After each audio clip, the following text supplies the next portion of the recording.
mulai seriusnya kan setelah lulus ya. Agency itu memang project manager. Kalau sekarang karena udah banyak yang main, engagementnya sih. Maksudnya kontennya itu apa yang bikin orang itu. Artinya untuk ngelola budget gede kan kita juga butuh skill yang besar juga kan, kayak gitu. Tapi itu kayaknya dua hal sih, karena timing, itu yang nambah terus. Dan juga karena produk sama marketing, sosmed itu 100% aku handle sendiri. Memang market middle ini tricky, tapi memang kalau sudah kena, itu kayak luas banget. Halo semuanya, kembali lagi di Sharing from Reality episode ke-11 nih. Udah lebih dari 10 nih sekarang. Udah banyak ya? Lumayan, nah udah bertambah nih. Di podcast ke-11 ini kita kedatangan seorang narasumber perempuan yang kedua nih Kak, kebetulan. Iya, baru dua yang perempuan. Luar biasa sekali. Kita perkenalkan Kak Putri. Ya, halo semuanya. Salam kenal, aku Putri dari Suara Jiwa Wellness. Luar biasa. Jadi thank you banget Kak Putri sudah mau datang di podcast kita hari ini. Ya, kita mau sharing-sharing dari perjalanannya karir Kak Putri membangun Suara Jiwa. Mungkin dari kan tadi dengar kita ngobrol ada karir profesional juga ya. Iya. Nah, mulai dari situ mungkin bisa diceritain Kak. Bahkan katanya Kak Putri ini alumni UC juga ya, betul? Benar, ya. Alumni UC juga, luar biasa sekali. Ini boleh Kak diceritain aja langsung. Oke, jadi mulai awal karir dulu kali ya. Boleh. Jadi memang setelah lulus dari UC itu, aku memang masuk ke agency. Jadi aku memang mulai dari profesional karir dulu di agency sebagai project manager. Tapi along the way, meskipun ada kerja full time atau profesional itu memang mungkin ada kebiasaan dari pas kuliah juga ya, selalu ada side business, selalu ada project juga. Jadi waktu itu juga ada side business juga, cuman waktu itu masih terkait lah sama bidangku di project manager, di sosial media juga, jadi handle klien juga. Cuman ya itu masih cuman side job aja. Tapi terus coba side job lagi itu sampai akhirnya resign dari yang pekerjaan pertama itu karena ada bisnis F&B. Jadi aku dulu ada bisnis F&B, kita jualan bomboloni dulu. Mungkin kalau ada yang pernah dengar namanya Biomi Kitchen. Itu tahun waktu pandemi kayaknya, sebelum pandemi mulai itu udah mulai bikin itu. Itu udah full time bisnis lah ya, kalau bisa dibilang full time bisnisnya tuh itu. Jadi sambil itu along the way, terus sambil itu udah jalan, aku lanjut lagi masuk profesional karir lagi itu. Yang sampai sekarang dikerjain itu di sosial media juga bidangnya, cuman memang company-nya di Singapura. Gitu. Jadi memang aku remote working, full time-nya remote working di company Singapura juga. Nah sekarang baru tahun ini shifting lagi bisnisnya dari F&B itu kayaknya aku kurang bisa ya kayaknya mengambil F&B atau untuk marketnya lagi itu. Jadi aku shifting, akhirnya kita tahun ini sih bulan Agustus itu launching yang Suara Jiwa Wellness itu home spa and massage. Jadi kalau sekarang pekerjaannya masih dua itu. Jadi memang full time sosmed di Singapura itu sama urusin Suara Jiwa Wellness. Menarik. Nah, dari cerita Kak Putri ini aku mau penasaran. Kebetulan backgroundnya aku nggak tahu, Kak Putri belum tahu ya. Aku juga running bisnis F&B kayak gitu. Oh ya, Nah, jadi menarik. Aku juga baru tahu ternyata Kak Putri ini pernah bisnis F&B juga ya. Iya. Bomboloni. Oke, jadi pastry gitu. Khusus bomboloni. Khusus bomboloni aja. Pada saat itu terkenalnya. Oke. Boleh. Karena waktu itu kan kita inspirednya karena memang ya suka makan dan suka jajan juga. Cuma memang bukan background F&B, jadi sebenarnya bukan background masak, bukan background pastry juga. Kebetulan orang tua yang produksi pada saat itu, terus aku handle marketingnya di sosmed. Pada saat itu memang baru happeningnya kayak di Malaysia deh waktu itu. Bomboloni yang warna-warni gitu, kayak atasnya tuh toppingnya macam-macam gitu. Karena mostly bomboloni kan dia tuh custard ya isinya. Nah ini tuh kita macam-macam lah, ada coklat, green tea, rasa-rasa kayak gitu. Itu di Surabaya pada saat itu termasuk salah satu yang pertama sih, pelopor. Karena setelah kita, mungkin timing juga ya kayaknya, karena kan setelah itu pas itu pandemi, semua orang jajannya lewat online, jajannya lewat itu, jadi mulai naiknya juga di situ. Dan itu mulai banyak akhirnya yang jual juga kayak gitu sih. Jadi dari dulu udah main sosmed ya Kak ya? Dari dulu kerjanya di sosmed. Dari mulai di UC kerjanya udah di sosmed, iya. Bagian ngapain? Marketing agency gitu-gitu? Iya, bagian marketing agency gitu-gitu. Itu tuh nge-ads nggak Kak, kira-kira? Iya, nge-ads juga. Jadi kalau dari setelah mulai seriusnya kan setelah lulus ya. Heeh. Di agensi itu memang project manager, jadi memang handle berbagai macam klien dari berbagai macam bidang juga sih. Jadi handle campaign-nya, kontennya, marketingnya kayak gitu-gitu. Jadi emang udah dari lulus kayaknya memang sampai sekarang sih memang kerjaannya ngurusin di sosmed iya. Interesting. Soalnya aku juga baru-baru ini nyemplung ke arah sosmed. Oh iya. Soalnya aku juga merasa kan bisnis F&B ini sampai sharing juga nggak apa-apa ya. Boleh. Bisnisku ini lebih kebanyakan offline. Dia susah kalau online karena produknya itu susu, which is nggak bisa dilempar-lempar ke luar kota, luar pulau kayak gitu-gitu. Iya, jadi hanya Surabaya only. Itu Surabaya, tapi karena aku lihat zaman sekarang ini marketnya ini online nih gila ya, betul ya? Iya, memang semuanya harus dari situ sih. Karena kalau offline udah bisa sih sebenarnya, cuman kayaknya lebih cepat memang kalau kita masuk ke online ya, sosmed terutama sih. Oke. Kalau Kak Putri sendiri kan udah berpengalaman lama nih dalam sosmed. Yang penting itu apa sih Kak? Boleh Kak share tipsnya ke aku? Kira-kira kalau dalam sosial media spesialis itu apa yang harus diperhatikan, apa aja yang harus dilakukan dan tidak dilakukan kayak gitu-gitu? Sebenarnya kalau sosmed sendiri itu memang paling bener memang trial error ya. Tapi yang paling utama sih brandingnya dulu. Karena dari branding itu kayak kayak sosmed sama toko offline sebenarnya kan sama ya. Maksudnya orang tuh kan kayak lihat tampilannya, lihat etalasenya. Oh bagus, oh menarik, masuk. Ya sebenarnya sosmed itu sama. Kan kayak pintu utamanya aja. Oh bagus nih Instagramnya, biasa aku mau lihat, aku mau DM atau mau lanjut ke WhatsApp segala macam. Jadi kayak pintu utama. Jadi menurutku branding itu memang paling utama lah di sosmed. Karena mungkin kalau awal-awal dulu tuh kayak dulu waktu awal-awal nyemplung sosmed mungkin kayak ya udah wes yang penting posting aja nggak sih? Yang penting posting aja di sosmed gitu. Nggak bisa kalau sekarang kayak gitu. Karena semua bisnis kan punya sosmed. Bahkan kayak influencer, content creator kan semuanya mereka tuh main di sosmed. Udah saturated banget itu marketnya. Jadi ya kalau posting asal-asalan ngapain orang lihat kan? Ngapain orang mau masuk gitu. Jadi ya memang branding itu paling penting sih. Sama yang kedua mungkin sama kalau sekarang karena udah banyak yang main, lebih advance lagi memang engagementnya sih, maksudnya kontennya itu apa yang bikin orang itu kayak konten bagus, oke, step 1, step 2-nya orang mau lanjut itu kan apa ya, apalagi nih gitu kan kayak dibuat pertanyaan-tanya gitu ya.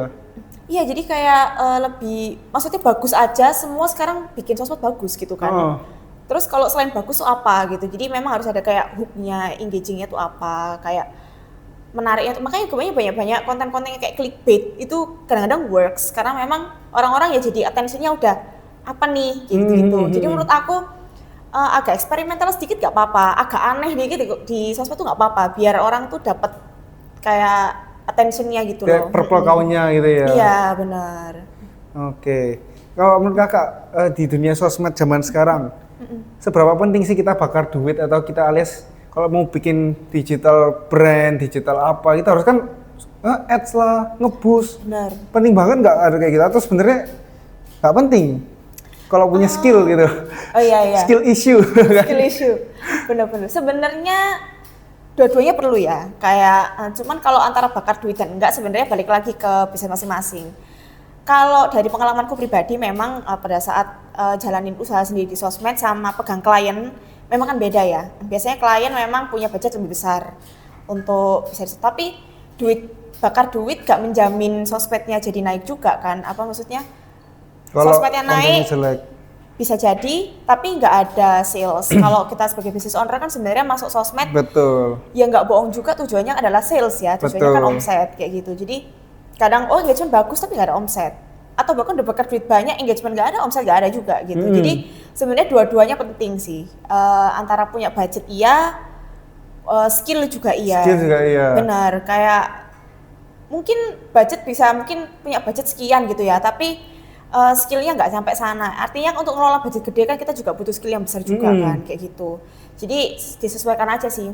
Maksudnya kalau misalkan, masuk sosmed tapi aku budgetku tuh dikit sebenarnya, bisa aja. Karena kalau di bisnisku sendiri memang yang aku bangun sendiri itu memang semuanya bisa dibilang sebenarnya budgetnya nggak gede sih dibandingin dengan ya banyak pemain di luar sana ya.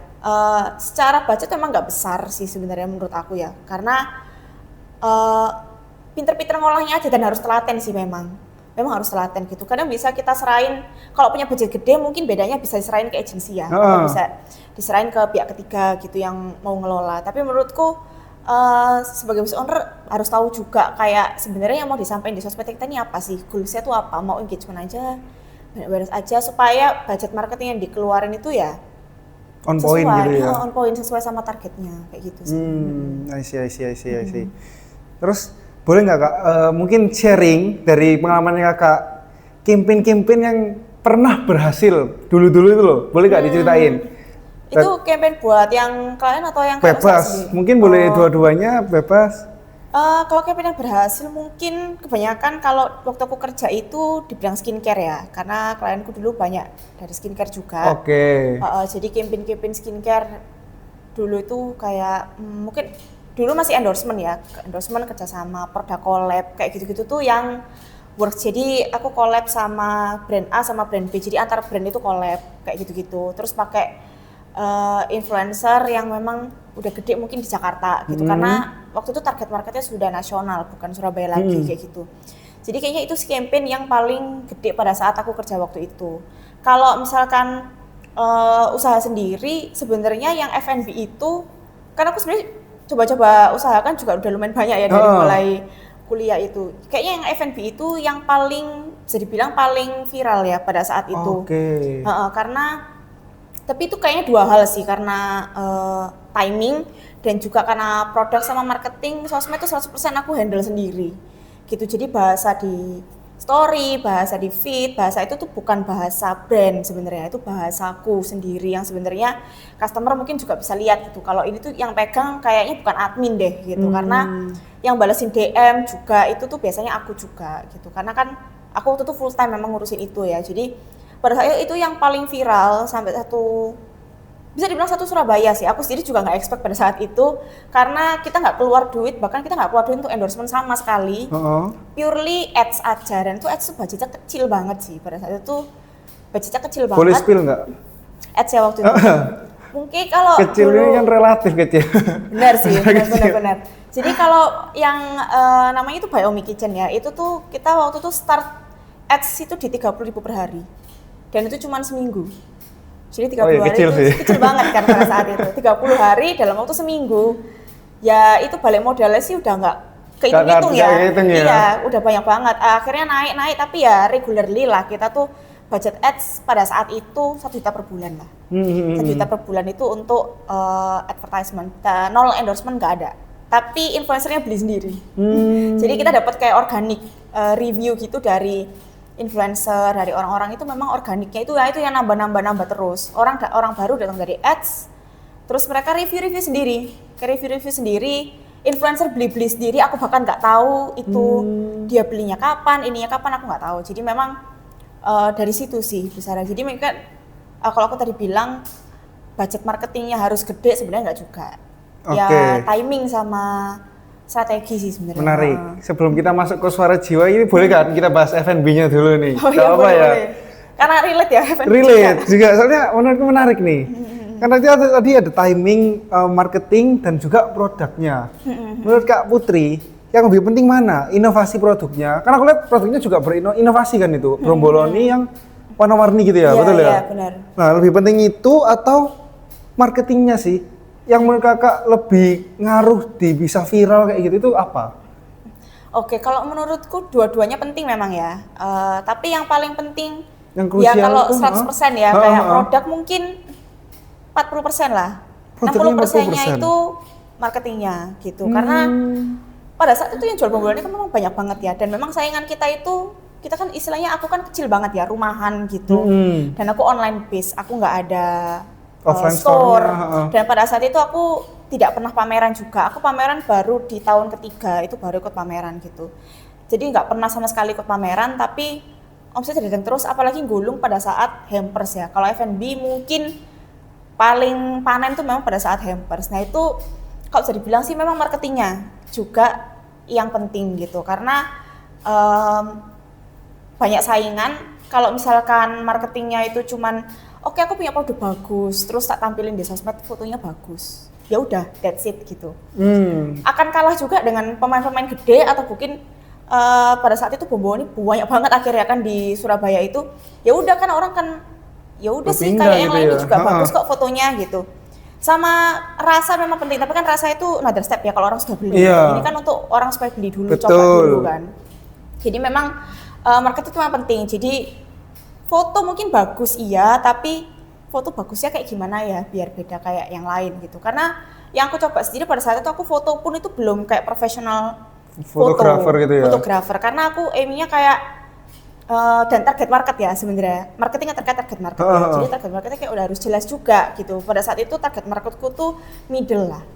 Bukan low, bukan yang high juga. Aku targetnya di middle aja. Sebenarnya tricky juga sih middle. Tricky. Orang middle ini kan kayak mending. Dia sebenarnya kalau murah dia kok murah sih gitu kan. Bener nggak ya? Kayak meyakinkan atau enggak. Kalau terlalu high mereka juga nggak mau. Memang market middle ini tricky, tapi memang kalau sudah kena itu kayak luas banget. Jadi orang tuh bahkan akhirnya kita yang market middle up itu juga banyak banget yang jadi langganannya kita juga. Jadi bisa kena semua gitu intinya kayak bisa kena semua. Dan memang pada saat itu aku gak profesional fotografer, aku memang foto sendiri pakai HP. Biasa ya ada kamera lah sesekali, cuman foto pakai HP. Tapi setiap hari kontenku tuh mirip banget kayak gitu. Kayak angle-nya selalu dari situ. Ada review ngomongnya pun seperti itu, kayak jadi udah ciri khasnya kita gitu. Ikonnya. Kayak ciri khasnya tuh kayak gitu. Aku juga nggak nyadar pada saat itu, karena aku cuma merasa yang pegang ini kan cuma aku. Jadi ya namanya kita business owner awal-awal ya, jadi kayak CEO tuh kayak chief everything officer ya, semua dikerjain sendiri gitu kan. Menarik cuma produksi yang enggak, produksi dikerjain orang tua. Jadi dari mulai bikin konten, photo taking, marketing, bikin paket-paket segala macam itu memang aku sendiri. Jadi aku rasa sih memang marketingnya yang lebih penting sih. Boleh nggak aku sekalian lihat, sekalian tak tunjukin di video itu kira-kira pengambilan gambarnya seperti apa gitu, boleh nggak Kak? Boleh aja sih. Boleh ya? Tak lihat ya? Iya. Sambil biar kita santai, Iya, nggak kaku-kaku gitu. Tadi namanya apa? By Omi Kitchen. By Omi Kitchen. Ini? Iya, sekarang sih udah nggak terlalu aktif. Ini udah yang baru-baru ya, jadi udah profesional. Nah ini yang lama-lama tuh yang kayak gini. Ini yang lama-lama ini ya? Iya, ini yang aku tik-tik sendiri lah. Luar biasa. Dari kayak gini bisa viral satu Surabaya. Satu Surabaya. Gacor itu. Iya, tapi timing juga penting sih menurutku. Timing juga. Karena kalau misalkan kita baru masuk sekarang, aku nggak yakin bisa kayak gitu. Jadi memang timing penting. Makanya kalau misalkan momentum. Karena kalau misalkan kayak apa ya? Kita kan sering dengar ya bisnis kayak udah lama berdiri terus mereka tutup. Terus mungkin mereka pivot atau mungkin usahanya dijual. Setelah mengalami sendiri kayaknya ya mungkin memang waktunya udah selesai dan memang lebih menguntungkan untuk ditutup atau dijual. Kayak gitu, lebih menguntungkan kayak gitu. Aku bahkan baru tahu ini Kak, sharing juga ya. Ya ini nggak tahu, ini aku yang baru tahu atau memang kakaknya udah tahu. Kayak ada banyak bisnis F&B itu ternyata permainannya dia itu misalkan dia buka store nih satu. Store ini grand opening rame kan, naik penjualan. Ada satu titik dia penjualan udah tutup, udah gini, langsung ditutup sama dia. Ditutup bener-bener ganti nama, ganti konsep semuanya, bener-bener buka toko baru. Iya. Permainannya kayak gitu ya, kurang lebih kayak gitu ya. Timing. Bisa jadi. Apalagi kalau misalkan produknya itu bukan produk yang sustain gitu ya. Sustain, mungkin kayak viral gitu misalkan kayak boba dulu kan sempat viral banget ya boba itu. Banyak banget berbeda boba, banyak yang tutup kan. Cuman beberapa yang bertahan kayak gitu. Ya itu bisa jadi juga sih karena ya daripada dia rugi lebih banyak. Betul. Udah dapat profit gede, ya sudah tutup aja gitu. Kayak gitu. Cuman memang capeknya memang bikin bis baru lagi kan itu effort lagi kayak gitu. Iya, oke. Sekarang menarik kita. Mulai masuk ke ini, suara jiwa nih. Iya. Kok tiba-tiba dari F&B, dari agency tiba-tiba jadi spa gini nih? Iya. Koneksinya apa nih? Koneksinya gimana? Bener. Kalau yang suara jiwa ini kan aku mulai memang baru tahun ini ya, baru bulan Agustus tahun ini. Kenapa bisa shifting ke situ? Sebenarnya lagi-lagi dari hobi ya. Kebetulan kita suka pijat. massage ya, suka masak. Biasanya kita datang ke tempat untuk massage. Aku, mamaku kebetulan juga memang kita suka massage juga. Terus lately sering manggil juga, jadi kita sering panggil, cuman bukan di Surabaya sih, kadang di Malang, karena kan aku dari rumah di Malang juga kan, jadi pas di Malang kita panggil massage gitu-gitu. So aku pikir kayak enak juga ya nih kalau misalkan Dibisnisin. iya, dibisnisin karena kita sendiri juga suka dan ternyata marketnya juga gede gitu kan. Massage ini sebenarnya orang siapa yang nggak suka massage ya kan. Biasanya memang datang ke tempat, cuman memang kadang-kadang itu aku sendiri kalau harus datang ke tempat itu malesnya, maksudnya aku kerja aja kan di rumah ya. Agak introvert nih kan, jadi kayak kerjanya di rumah gitu. Kalau bisa aku massage juga nggak mau keluar kan capek ya, macet, jauh segala macem. Terus dan biasanya kalau udah massage kan biasanya ngantuk ya, maunya tuh istirahat. Tidur, ini kalau keluar harus nyetir lagi, pulang balik segala macam. Jadi aku pikir kayaknya kita coba bikin aja deh home massage ini gitu kan. Akhirnya setelah, cuman memang aku nggak bisa sendiri, aku minta bantu lagi dengan orang tua ya, dengan mama papaku, sangat suportif ya, untuk bantu di operasionalnya memang. Karena kan aku udah full time job juga, aku nggak nutut gitu kalau untuk operasionalnya. Kalau marketing aku bisa pegang gitu, marketing dan branding. Jadi memang akhirnya kita bikin massage itu karena memang dari hobi sih. Jadi hobi dan kesukaan, dan memang melihat marketnya kayaknya orang massage ini banyak, dan kalau keluar rumah, apalagi di kota besar ya, itu tuh kayak wah effortnya gede banget untuk bisa datang terus massage, terus pulang lagi, capek lagi gitu di rumah. Kayak gitu. Oh, jadi dilihat dari sebuah problem. Benar. Penting nggak kalau sebuah bisnis itu harus menyelesaikan problem? Betul, itu paling benar sih menurutku. Paling penting? Paling penting itu karena menurutku itu yang paling bisa dijual ya. Maksudnya kita kan nyelesain permasalahan orang kayak gitu. Jadi betul, bisnis itu memang yang paling bagus kalau memang cari problemnya dulu terus di solve problemnya. Itu marketnya udah pasti, bukan udah pasti ya, maksudnya udah tahu tuh kita mau market yang mana, yang punya problem apa, kayak gitu sih. Oke, menarik. Kira-kira pernah nggak sih Kak dalam perjalanan hidup Kakak, pasti kan ada namanya up and downs, struggle-nya itu apa? Ketika apalagi khususnya bangun ini suara jiwa ketika awal-awal kayak gitu. Iya, sebenarnya suara jiwa. Kalau struggle-nya banyak sih sebenarnya. Banyak karena, ya? apalagi kan ini bisa bilang masih awal juga ya, karena kan baru Agustus, jadi ya belum 6 bulan lah bahkan ya, masih baru 4-5 bulan. Memang struggle-nya banyak banget karena harus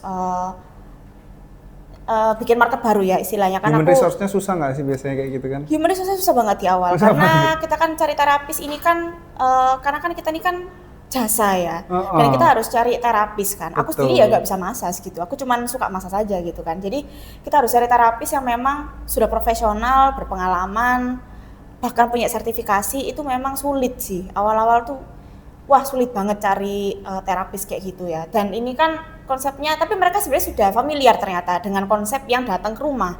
Jadi home massage itu, karena memang dulu Gojek kan sempat bikin go massage ya gitu. Jadi mereka itu sudah familiar dengan konsep itu, dan sebenarnya mereka lebih suka kayak itu daripada harus stay di tempat gitu, karena kan nggak tentu ada orang datang kayak gitu-gitu ya, dan komisinya kan juga berdasarkan orang datang gitu. Jadi sebenarnya lebih beneficial untuk mereka kalau memang ada home massage seperti itu.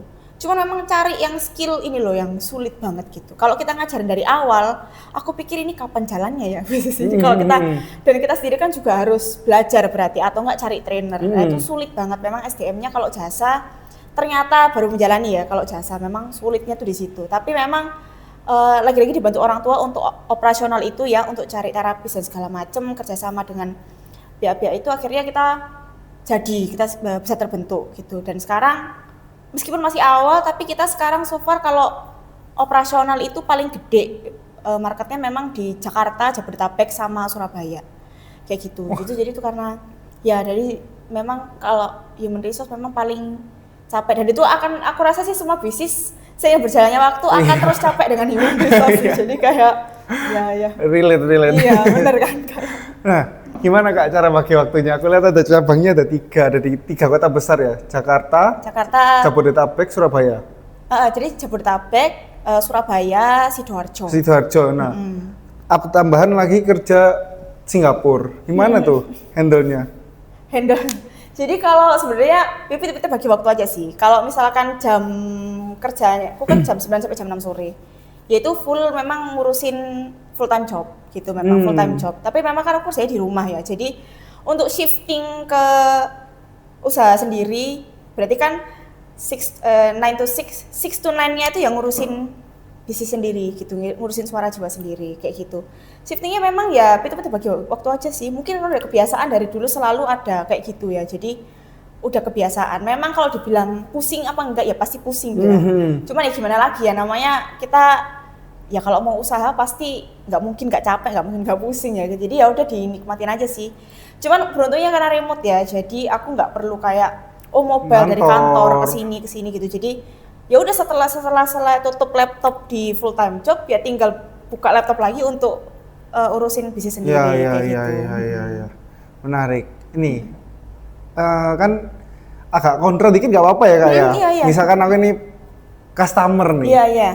Mau tanya dong, katanya kan bisnis harus punya unique selling point. Iya. Kalau dari Suara Jiwa sendiri, unique selling point-nya itu apa Kak? Oke, kalau dari Suara Jiwa sendiri, selling point-nya mungkin dari konsepnya juga ya. Kita tuh home massage, jadi orang nggak perlu ribet datang ke rumah, dan kita free transport juga gitu. Dan unique selling point-nya mungkin di terapisnya juga ya, karena terapis kita tuh semua, kita ada banyak, dan semuanya itu berpengalaman gitu. Jadi nggak perlu takut kayak, ini terapisnya bisa nggak ya? Karena kadang-kadang kan kita mijit orang kan kalau misalkan salah pijat, salah urat kan jadi repot ya. Orang bukan tambah sakit, bukan tambah sehat, tambah sakit gitu kan. Belum lagi mereka-mereka yang cedera kalau misalkan nggak apa-apa. Jadi, dan kita punya terapis-terapis itu memang khusus, memang beda tapi terapisnya untuk mereka salah cedera, urat gitu-gitu. Salah urat, ya cedera-cedera kayak gitu tuh kita ada terapisnya juga. Jadi, dia dibilang one stop lah ya untuk home massage yang all in gitu. Untuk cederanya ada, untuk baby juga, kita juga baby massage dan kids massage juga.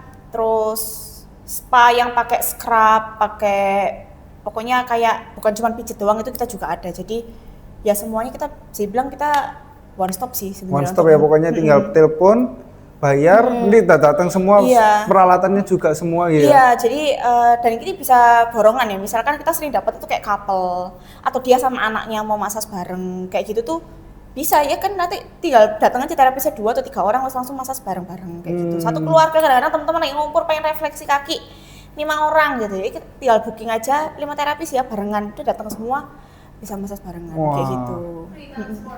Free transport ya, jadi kita nggak ada biaya tambahan, bener-bener cuman bayar treatmentnya aja, biaya treatmentnya aja, kayak gitu. Menarik.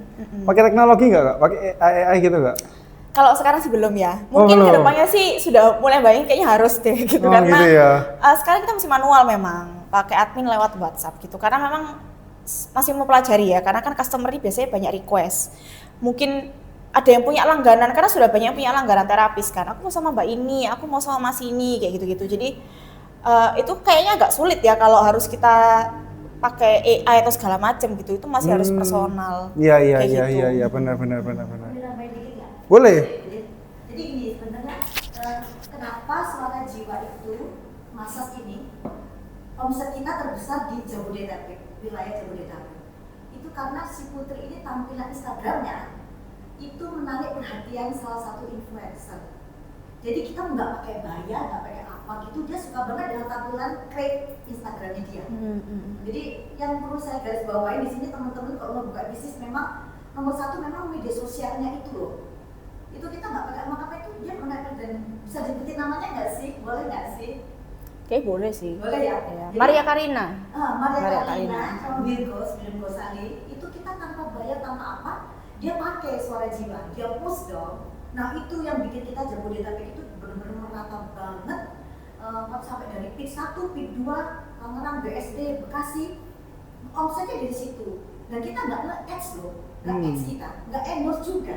Tapi di wilayah Jabodetabek itu kita hampir nggak nge-touch dengan berbagai macam operasional, enggak, tapi jalan sendiri, gitu. Itu hebatnya, karena keberuntungannya saya urut ininya, ternyata dari tampilan Instagramnya ini mau minta perhatian si Maria Karina. Wah. Jadi Maria Karina si justiper ternama ini, makar ini, orang nyebutnya makar gitu ya. Ini tertarik dengan tampilan Instagramnya, dia create gitu loh.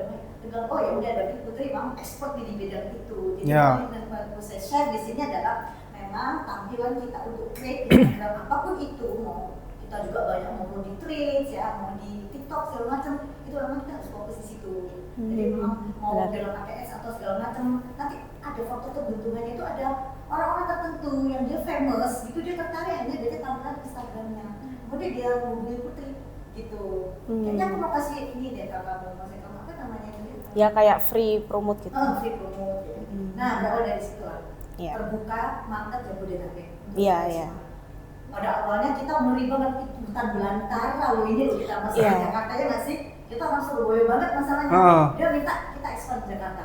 Wah gimana caranya nih? Kita mesti harus spend dana cukup besar untuk di atau endorse.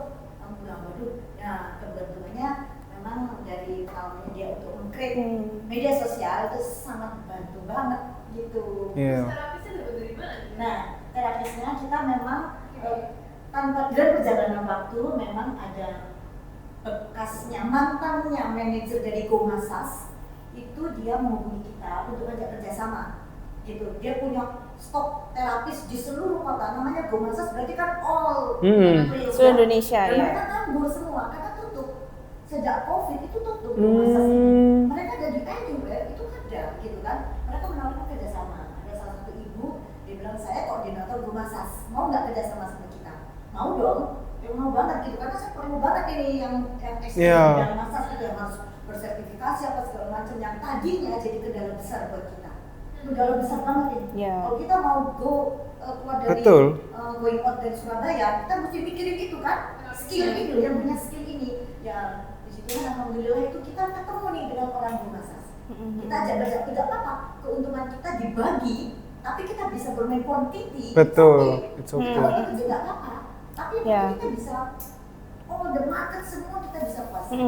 Nah itu bisa di mana-mana. Sekarang kita akan mengembangkan itu ke Medan sama Batam dan Bali. Karena terapisnya pada nunggu di sana pada nganggur. Mereka minta bantuan ke kita. Makanya saya lobby nih si anak manis ini, please deh. Ayo kita fokus lagi di suara jiwanya. Sekarang spend waktu lebih banyak itu untuk bisa open market di lain tempat karena banyak banget SDM terapis di sana yang mereka membutuhkan. Ya, jadi mereka membutuhkan putri ini untuk marketing Islam di situ. Jadi itu dia sih. Jadi market Jakarta emang benar-benar Gacor. Iya benar. Karena memang perbedaan mungkin tiap kota kan ada ini ya keunikannya sendiri ya marketnya itu. Dan Kalau besar ya. ya kalau Jakarta tuh sebenarnya jadi kalau di mention sama aku tadi itu memang kita tuh memang baru mau masuk Jakarta ceritanya. Jadi baru mau masuk market Jakarta. Tadi kita kan penetrasi di Surabaya. Setelah itu Surabaya kayaknya ya masih sebenarnya sampai sekarang masih stagnan. Maksudnya kayak segitu-segitu aja gitu loh. Akhirnya kita udah dapat dari partner itu tadi. Akhirnya kita kita coba aja Jakarta gitu. Jadi kita belum memulai market Jakarta. Aku sendiri masih harus memetakan bahwa Jakarta ini gimana ya ininya gitu, karena kan secara kota lebih besar, market memang lebih besar sih, tapi budget marketing pasti lebih besar lagi gitu di sana gitu. Dan memang pada saat itu aku kayak gimana ya caranya kayak gitu segala macam memang, tapi itu tadi ya sebenarnya kalau lagi-lagi timing ya, mungkin timingnya pas juga pada saat itu. Maria Karina memang pada saat itu kalau nggak salah dia tuh posting apa gitu, terus aku tuh memang kontak manajernya gitu untuk promosi si suara jiwanya ini gitu. Dan pada saat itu dia lihat terus dia dalam waktu semalam lah itu aku bakal nggak diinfo kayak oh ya kak kepilih apa gimana, enggak tiba-tiba udah diposting aja. Dan tiba-tiba aku pas bangun pagi buka memang wah sudah banyak banget orderan tuh masuk ke admin juga, dari dari Instagramnya juga gede juga. Jadi bisa dibilang kita tuh waktu open market Jakarta itu 0 rupiah sebenarnya, jadi nggak ada. Dan Instagram kita kan juga masih baru banget sebenarnya, dan itu memang brand orang mungkin aku bisa bilang bahkan orang-orang yang dari Maria Karina ini berani untuk order. Pada suka kita nggak ada testimoni ya, belum ada testimoni, belum ada review gitu. Kok mereka berani order ya ke kita gitu, yang cuman followernya baru dikit, postingannya baru dikit, orang baru ya. Kayak orang kok berani order gitu ya. Ternyata mereka memang setelah Maria Karina sendiri posting, dia kan belum review apa-apa karena setelah review itu barulah dia order gitu. Jadi dia posting dulu baru dia order ke kita si Marianya. Terus orang-orang berani order, dan yang order itu banyak teman-teman mungkin karena Wilkos ya. Jadi teman-teman MCI-nya itu juga banyak yang masuk juga. Aku baru tahu setelah mereka posting di sosial media mereka juga lah, seperti polanya seperti yang aku di Biomi Kitchen sih. Orang tiba-tiba order, orang tiba-tiba posting gitu. Jadi aku bilang, wah ini kok kita jadi dapat istilahnya kayak free exposure gitu ya. Bahkan mereka bayar loh waktu sama kita itu. Servisnya itu. Jadi yang orang-orang MCI ini atau mungkin beberapa bisa dibilang mungkin influencer, mungkin aku juga nggak tahu gitu ya ini influencer apa, tapi anyway mereka punya audience kan gitu, apapun itu mereka punya audience dan mereka itu ke kita tuh gak minta free, gak minta apa, gak minta endorse. Mereka order seperti orang biasa aja, order, bayar, terus mereka story di story mereka gitu. Kan kayak, loh ini baru tak lihat profilnya lah, ini mah orang-orang punya audience ya ternyata gitu deh. Dari situlah marketnya kita tuh kebentuk di Jakarta itu, dan sekarang kita memang ya jatuhnya maintaining. Jadi untuk open market di Jakarta pada saat aku bilang memang timingnya sih, dan seperti aku bilang tadi, kalau di sosmed memang brandingnya itu penting banget, karena aku rasa orang berani order juga di kita, karena harganya kita tuh sebenarnya juga nggak mahal ya, karena aku memang lagi-lagi aku menyasar market yang sama seperti yang sudah aku handle sebelumnya, market middle lagi. Aku nggak main di middle up, aku tidak main di middle low, karena kalau middle low agak sulit memang ininya apa namanya untuk kita operasional juga ya, kayaknya agak sulit gitu. Jadi menyasar market middle lagi sama. Aku tahu nih tricky, tapi kalau di F&B berhasil harusnya di sini aku bisa nemu formulanya juga kayak gitu. Jadi itu juga sih. Jadi kita tuh nggak mahal, tapi yang order bisa dibilang orang-orang menengah atas juga. Aku kan bilang ini orang-orang kok percaya ya lihat Instagram kita yang masih kecil begini. Tapi memang karena branding gitu. Branding ya. Brandingnya sendiri apa Kak? Suara Jiwa. Suara Jiwanya sendiri, jadi brandingnya tampilan IG-nya Suara Jiwa sendiri. Oh tampilannya itu maksudnya. Tampilan Instagramnya, tampilan ya? Ya, tampilan. Itu kan terkait dengan branding ya. Dan memang itu gitu. Benar. Jadi tampilan postingan dari desain, logo, warna kayak gitu. Warna itu kan mood penting, ya. Krusial. Tadi mau saya garis bawahi tampilan Instagramnya Putri itu yang menurut dia catching loh. Ini boleh loh, ini aku up itu. Ya, dan kelihatan kalau meyakinkan ya, kelihatan kalau trusted gitu. Maksudnya mereka tahu kita ini baru, tapi kita ini nggak tipu-tipu gitu. Takutnya kan orang tipu ya, aku udah order terus nggak datang lagi gitu, atau nggak datang taunya zong lagi terapisnya apa gimana. Tapi ternyata enggak gitu. Jadi memang build trust itu memang bisa dari apa namanya, sosmed itu tadi tampilannya, dan memang itu tampilan. Sosial media memang harus jadi yang utama ya. Ya. Yang harus memang menarik perhatian orang gitu. Ya, dan brandingnya memang sih. Jadi memang dari dan itu semua sosmed memang branding aku 100% yang pegang kan. Jadi mulai bikin logo, warna, ya bikin logo, warna, foto. Sekarang foto itu kan kita tidak ada photoshoot ya, karena belum ada gitu. Apa yang mau di photoshoot gitu kan? Customer belum punya gitu kan. Tapi memang aku nggak mau kayak bohongin orang ya jatuhnya. Jadi kayak ambil foto kayak mungkin dari masa lain atau dari Pinterest gitu. Aku memang nggak mau ambil seperti itu karena aku nggak mau bohongin orang gitu kan. Karena nanti orang lihatnya, udah ada customer yang dipijit. Enggak sih, aku nggak mau kayak gitu. Jadi kayak aku memang kalau bisa dilihat foto awal-awalnya Suara Jiwa itu sebenarnya tidak ada foto orang yang dipijat atau orang Indonesia mukanya Asia yang dipijat, itu tuh nggak ada. Jadi memang seperti mood, seperti aku kayak create mood di situ. Kayak orang tuh kalau masuk IG-nya Suara Jiwa mereka tahu, oh ini masa sih bener kok gitu, dan vibes-nya tuh bener, mood-nya tuh kayak gini kok. Meskipun tidak ada testimoni, tidak ada foto-foto kayak gitu. Jadi aku memang berusaha meng-create mood itu gimana orang itu kayak percaya loh mau order di kita, dari situ sih. Jadi mulai dari sound, background musik, dari kan itu dipilih banget sama Putri yang akhirnya bisa menarik perhatian orang. Jadi memang yang saya ingin saya share di sini adalah teman-teman itu adalah perhatiin Instagrammu, media sosial. Nanti itu akan berbicara banyak hal. Itu sih. Ya. The power of visual ya. Benar. Jadi mereka kan orang kadang bingung ya, kayak branding, kayak logo, ya udahlah logo gitu kan. Kayak foto ya, foto bagus gitu. Gak bisa kalau menurutku foto bagus. Misalkan kita punya produk apa ya, misalkan katakanlah susu ya, kan susu kan ya. Katakanlah susu, ya udah aku foto susu sama botolnya di sini, sama ini misalkan, sama tanaman kayak gini. Kan gak nyambung ya. Menurut aku bagus sih fotonya, tapi moodnya nggak dapet gitu. Orang tuh nggak ngehook ke moodnya apa gitu. Kayak ya mungkin ya katakanlah foto bagus lagi ya, misalkan dibawa gitu. Itu mungkin udah dapat moodnya, misalkan susunya ini kayak misalkan bisa dibawa kemana-mana, di situ go gitu ya, di situ go, dibawa gitu. Nah itu udah mulai dapet tuh moodnya, atau ditaruh di mana, di mobil kah, kalau pas nyetir bisa sambil minum gitu. Tapi kalau cuman asal ya foto lah di mana gitu yang bagus, mungkin di taman gitu ya, gak nyambung. Terus harus itu mungkin fotonya tuh bagus ya, kayak HD warnanya bagus, moodnya tapi nggak dapet gitu. Wah, belajar banget nih hari ini nih. Thank you banget loh Kak Putri ini. Ilmu mahal loh ini kalau di kelas-kelas aku join kelas nih suruh bayar jutaan nih biasanya kayak gini nih. Luar biasa sekali. Sangat berbaik hati loh sharing kayak gini.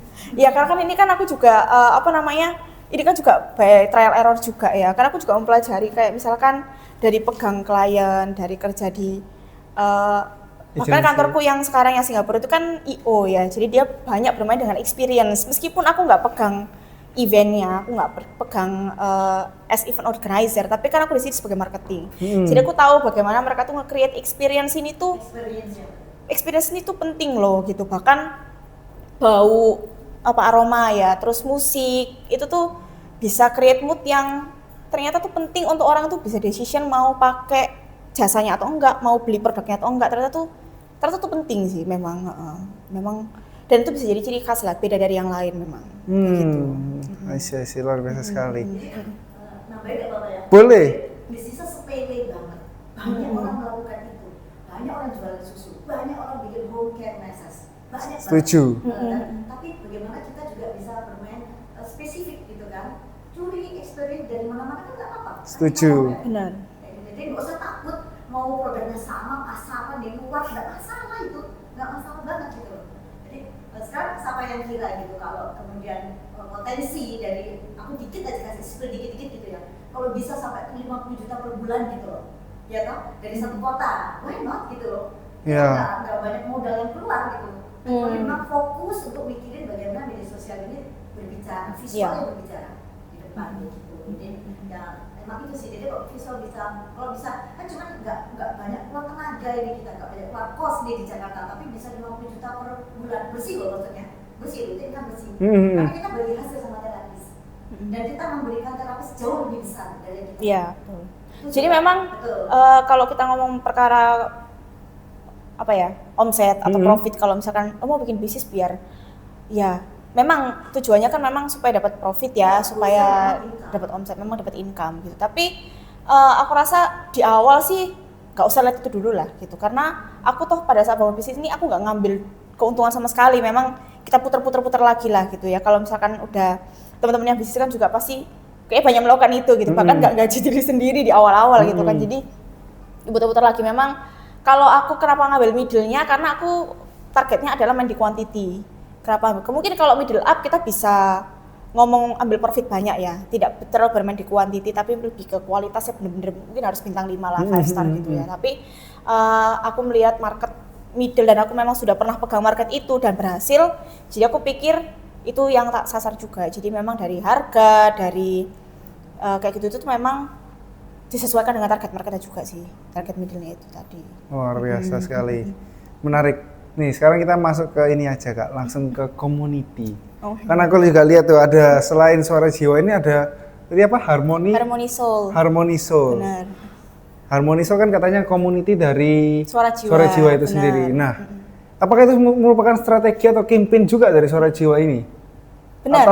Ya. Betul ya? Betul. Jadi pas pilih Harmony Soul ini memang ini lebih baru lagi dari Suara Jiwa ya. Jadi memang Harmony Soul ini bisa dibilang activation-nya dari Suara Jiwa sih. Jadi Suara Jiwa itu. Jadi memang ini kalau tadi nyambung ke struggle ya. Struggle-nya adalah di market Surabaya ini kita masih stuck gitu kalau aku bilang. Ya masih segitu gitu. Untuk bisa expand lagi itu aku rasa strateginya itu mesti harus lebih lagi. Harus dirubah lagi, ya kita coba-coba lagi gitu. Nah, awalnya memang tadinya itu kita masuk ke komunitas-komunitas seperti yoga, karena aku sih suka yoga kan, jadi aku masuk komunitas yoga. Masih relate kan sebenarnya massage dan yoga. Betul. Yoga, massage after yoga kayak gitu-gitu. Olahraga, pedal, lari segala macem. Nah terus aku juga tapi mikir kayak ini masih terlalu, aku sebenarnya pengen sedikit eksperimental sebenarnya supaya kalau orang lihat tuh kayaknya agak mikir sih. Kenapa? Kok bikin gitu komunitas kayak gini sih? Sama kayak mikir. Kebetulan mamaku suka nyanyi, dan dia suka nyanyi, nggak bisa nyanyi bukan profesional, bukan paduan suara, cuman bisa dibilang seperti singing club lah ya. Ini singing club ini kalau di Surabaya mungkin belum banyak, tapi di Jakarta ada satu yang besar banget singing club itu. Jadi ya orang-orang random aja yang suka nyanyi, ya udah join aja nyanyi bareng gitu. Ada coachnya nanti yang bantu, oh kamu suara sini, suara ini. Jadi kayak gitu aja, for fun, gak profesional. Terus aku awalnya juga bingung kan, apa ya, terus mama ikut yang di Malang, mama lo tadi ikut nyanyi gini-gini, aku bilang iya, terus mama bilang, mama lo pengen ya punya gini ya di Surabaya ya gitu. Terus aku bilang, ya udah kita bikin aja buat Suara Jiwa gitu kan. Kebetulan nama brandnya juga Suara Jiwa. Ada suara-suaranya. Ada suara-suaranya. Aku pikir, kalau sport aku tuh nggak mulai untuk bikin komunitas diri sport karena kayak menurutku terlalu nyambung ya, maksudnya terlalu kurang mainstream. Ya, kurang mainstream gitu. Aku pikir kalau kita bikin komunitas nyanyi ini kan sebenarnya nyambung, tapi orang nggak nyambung di awal gitu kan, kayak ngapain nih masa bikin komunitas nyanyi gitu kan, kayak nggak nyambung. Tapi sebenarnya masih nyambung karena kan kita ini kan semua about wellness ya sebenarnya. Campaignnya Suara Jiwa sendiri bahasanya yang di sosmed itu memang semua terkait dengan wellness. Jadi kita nggak bicara teknis. Oh, refleksologi, kakinya dipijat gini-gini, semua orang tahu lah gitu. Jadi lebih kayak bahasanya itu memang ke arah wellness gitu. Me time, relax, stress release, kayak gitu-gitu. Campingnya lebih ke sana. Makanya ketika bikin nyanyi, lah ini kan juga stress release gitu. Cuman beda bentuk dengan sport gitu. Oh iya. Lebih stress release ya itu. Jadi wellness-nya itu juga dapat gitu di nyanyi gitu. Akhirnya ya udahlah kita bikin aja nih komunitas under Suara Jiwa, tapi memang dibedain namanya Harmony Soul karena kan ini singing club. Jadi sebenarnya dia berdiri sendiri, cuman memang full support by Suara Jiwa kayak gitu Harmony Soul-nya. Dan ternyata itu mengena banget di market. Karena banget memang kalau Harmony Soul sendiri masih baru banget. Kita baru 3 volume lah, 3 kali ngadain event 3 kali event kayak gitu. Dari Agustus sampai sekarang. Kalau si Harmony Soul sendiri itu baru November. Udah 3 kali event. Sebenarnya memang nggak bilang apakah capek apa gimana jujur bikin Harmony Soul capek banget sih menurut aku, karena aku ini mungkin karena introvert ya, jadi aku tuh sebenarnya tidak terlalu ini bersosialisasi dengan segitu banyak orang gitu, jadi aku nggak pernah berkomunitas gitu loh. Kayak yoga itu kan diem ya, jadi aku suka yoga itu karena aku bisa kayak tenang, aku kayak diem terus gak perlu ngobrol terlalu banyak sama orang. Sementara kalau ini kan aku harus membangun komunitas ya, pasti dengan banyak orang lah, apalagi ini acaranya nyanyi gitu kan, gak mungkin kan kita mau diem-diem gitu kan, kita harus rame, harus berisik, harus kayak luar-luar gitu. Dan aku bisa bilang dalam waktu 1 bulan ya, dari November kita tuh awal acara pertama 16 November kalau nggak salah, 16 November sampai perform yang pertama tuh 16 November sampai kemarin 30 November. Enggak, acaranya Desember kemarin yang terakhir itu. Jadi dalam tuh kurang dari 1 bulan kita tuh udah bikin 3 kali volume. Sebenarnya kalau dibilang memang rada gila ya sebenarnya ya, kayak preparationnya gimana ya, datengin orangnya. Bener, itu datengin orangnya juga memang sulit banget memang, karena lagi-lagi aku bukan orang komunitas ya, jadi aku bener-bener kayak istilahnya itu nyari jarum gitu, bukan jerami gitu, ayo siapa yang mau ikut nyanyi gitu-gitu kan. Yang pertama kita free, tapi yang 2 kali itu kita berbayar, dan itu orangnya semakin lama semakin nambah gitu. Dari volume, iya berbayar malah nambah, karena kita juga dari volume pertama kita dapat partnership juga dari venue kayak gitu-gitu. Memang ini masih, aku bisa bilang semua masih bayi-bayi lah ya, si Harmony Soul masih bayi, Suara Jiwanya juga masih bayi gitu. Cuman aku rasa memang butuh, kalau Jakarta lebih nggak se-effort Surabaya karena kita mungkin dengan maintaining market yang udah ada kan. Kalaupun expand, mungkin nanti kita bisa expand lagi. Cuman yang Surabaya ini sebenarnya marketnya ada tapi sulit ya gitu. Karena aku lihat kompetitor lain tuh memang mereka rame loh sebenarnya gitu. Kenapa kok kita kayaknya di sini-sini aja? Jadi memang lebih effort lagi. Itulah makanya kita bikin si Harmony Soul ini kayak gitu. Luar biasa sekali. Luar nalar. Oh ya, hari ini belajar banget lah dari sosial media, dari the power of visual juga. Dan boleh nggak Kak, sebelum kita mau mengakhiri podcast hari ini, minta nih 3 pelajaran hidup dari seorang Kak Putri. Waduh, wah. Pelajaran hidup. Iya, apa ya? Bebas apapun. Apa ya 3 pelajaran hidup? Mungkin yang pertama kayaknya ini kali ya, kayak gigih kali ya. Gigih. Nah, kayaknya kalau misalkan mau ngapain aja, maksudnya mau, apalagi kalau misalkan teman-teman di sini yang bisnis ya, yang entrepreneur ya, itu udah kayak syarat mutlak deh kayaknya untuk gigih gitu. Maksudnya ya kalau teman-teman di UC kayaknya sudah kenyang ya makanan dengan motivasi setiap hari kayak gitu. Cuman ya memang itu lah, setelah lulus pun juga memang itu memang harus gigih lah. Kalau memang gagal ya pasti bakal gagal nggak sih? Kayak nggak mungkin kan orang, apalagi sekali bikin sukses, ya bisa jadi kalau itu luck ya, tapi luck keberuntungan kan juga ada rumusnya ya. Dari usaha sama timing jadinya luck gitu. Betul. Jadi kayak toh itu juga luck itu datang kalau kita gigih juga. Terus yang kedua mungkin tidak baper ya. Tidak baper. Ya nggak Oke. gampang baper sama semuanya sih sebenarnya. Apalagi kayak di lingkungan kerja lah, atau mungkin kalau bisnis kan pas selalu ada partner, selalu ada mungkin ada tim segala macam kayak gitu-gitu, ada customer gitu ya. Jangan baper sih, karena menurutku kalau terlalu sensitif gitu repot sih jatuhnya, nanti stres sendiri. Maksudnya kita kerja bangun bisnis kan sudah stres ya, kita nggak itu udah stres gitu. Kalau kita tambahin lagi orang ngomong sedikit baper, kita dikomplain dikit kita baper, atau kita diserang lagi sama kompetitor misalkan, kompetitor, karena kita nih aku ngarep sendiri ya, maksudnya kan usaha kan masih kecil-kecil ya, tapi kayak sudah ada yang menyerang-nyerang itu ada gitu. Oh, ya? Karena aku nggak kenal ini orang siapa, aku juga nggak ngerti ini siapa gitu, sudah diserang itu tuh ada. Tapi aku kayak mungkin karena tipeku juga ya, aku mungkin agak lebih cuek ya, kayak ya udah biarin aja gitu. Maksudnya kalau ya kita kan nggak bisa kontrol orang gitu, jadi jangan baper. Dikomplain customer tuh jangan kayak baper, oh, kok dia komplain kayak gini sih, kok jadi down, dikomplain orang, atau mungkin berantem sama partnernya, atau mungkin sama entah mungkin ada sama tim, sama kru kayak gitu-gitu tuh ya, kompetitor gitu. Karena mungkin kompetitor kan akan menyerang dengan berbagai macam cara ya. Mau masih kecil, mau setengah-setengah, mau apalagi gede, itu kan banyak banget kompetitor yang akan berusaha menjatuhkan lah itu. Sama itu sih, jadi menurutku gak baper. Sama ketiga mungkin gak malu. Nggak malu. Iya, karena gak malu ini kayaknya kayak apa ya? Ya udah nggak malu, kalau udah gede kan ya nggak malu lah. Tapi menurutku nggak sih, masih banyak orang tuh malu. Menurutku malu jualan mungkin, malu nawarin mungkin, atau malu apa ya? Malu kalau kelihatan dia itu berusaha gitu loh. Kan banyak ya, maksudnya kita di sosmed itu kan kadang-kadang, apalagi kalau di sosmed ya, kita lihat kan kayak, duh aku pengen ngajak orang ini kerjasama, atau aku pengen ngajak collab sama influencer ini, sama brand ini, tapi aku malu, atau mungkin sesama temen lah, temen ini punya usaha, aku pengen ngajak, tapi kayak malu deh. Ternyata masih banyak loh yang kayak gitu. Aku juga baru tahu ternyata, lah kalau emang kamu kenal ya aja kan, tinggal kontrak aja, tapi kayak malu mungkin dia nggak berani ngomong, cuman kelihatan kalau dia malu, kayak kelihatan berusaha gitu, kayaknya kamu kok susah banget sih, kayaknya kok effort banget sih gitu. Tapi ya kita semua kan memang harus berusaha dan effort gitu loh.